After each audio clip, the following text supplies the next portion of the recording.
Saya sering mendengar bahwa realitas kita berasal dari pikiran dan kesadaran kita sendiri. Tetapi ada satu hal yang membuat saya bingung.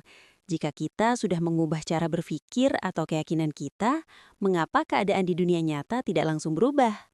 Pertanyaan itu sangat wajar. Untuk memahaminya, bayangkan kamu sedang berdiri di sebuah lembah atau ngarai yang luas. Ketika kamu berteriak, suara itu tidak langsung berhenti di sana. Ia akan memantul kembali sebagai gema. Yang kamu dengar beberapa detik kemudian bukanlah suara baru.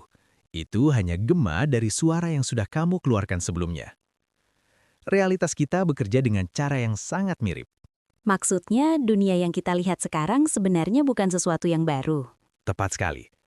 Apa yang kamu lihat di dunia fisik saat ini sebenarnya adalah gema dari keadaan kesadaran yang pernah kamu miliki sebelumnya. Sama seperti gema di lembah. Ketika gema itu kembali, suara aslinya sudah lama diucapkan. Jadi, ketika seseorang melihat keadaan yang tidak ia sukai di hidupnya, entah itu masalah finansial, hubungan, atau pekerjaan, seringkali ia bereaksi seolah-olah keadaan itu adalah penyebab utama. Padahal sebenarnya, itu hanya pantulan dari keadaan batin yang pernah ada sebelumnya. Kalau begitu, apa yang biasanya salah kita lakukan ketika menghadapi situasi yang tidak kita sukai? Kesalahan paling umum adalah bereaksi secara emosional terhadap pantulan itu.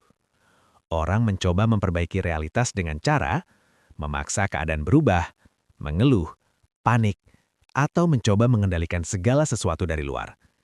Itu sama saja seperti seseorang yang berdiri di ngarai lalu berteriak marah kepada gema, berharap gema itu berhenti.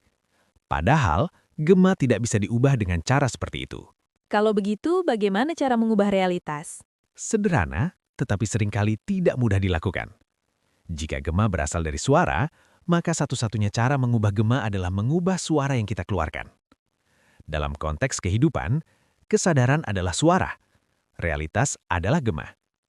Apa yang kamu yakini tentang dirimu, tentang kehidupan, dan tentang kemungkinan yang ada, semua itu adalah tanda kutip suara yang kamu kirimkan ke dalam realitas.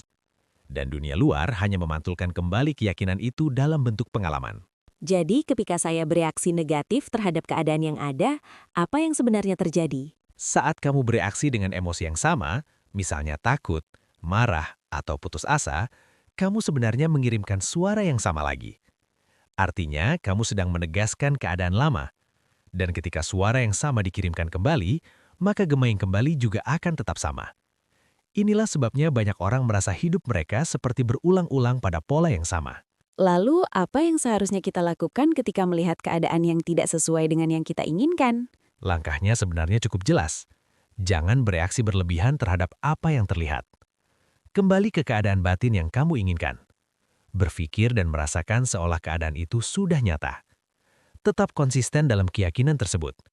Bukan dengan emosi berlebihan, bukan dengan memaksa, tetapi dengan ketenangan dan keyakinan yang stabil. Seseorang yang benar-benar memahami prinsip ini tidak panik ketika melihat keadaan yang belum berubah. Ia tahu bahwa yang ia lihat hanyalah gema dari masa lalu. Tetapi terkadang perubahan terasa lama. Bagaimana kita menyikapinya? Ketika kita memahami bahwa realitas hanyalah pantulan, maka kita juga memahami bahwa gema selalu datang setelah suara. Ia tidak pernah mendahului. Jadi jika hari ini keadaan masih belum berubah, itu hanya berarti bahwa gema dari suara lama masih sedang kembali. Yang perlu kita lakukan hanyalah tetap setia pada keadaan batin yang baru. Cepat atau lambat, gema itu pasti berubah. Bukan karena kita memaksanya, tetapi karena pantulan selalu mengikuti sumbernya. Jadi, inti dari semuanya adalah tidak bereaksi terhadap apa yang terlihat. Benar. Dunia luar tidak memiliki kecerdasan untuk menentukan hidupmu. Ia hanya memantulkan keadaan batinmu. Ketika kamu berhenti bereaksi terhadap pantulan dan mulai menjaga kesadaranmu pada keadaan yang kamu inginkan, maka realitas perlahan akan menyesuaikan diri. Karena pada akhirnya, kesadaran adalah suara. Realitas hanyalah gema. Dan gema selalu mengikuti suara yang paling sering kamu kirimkan.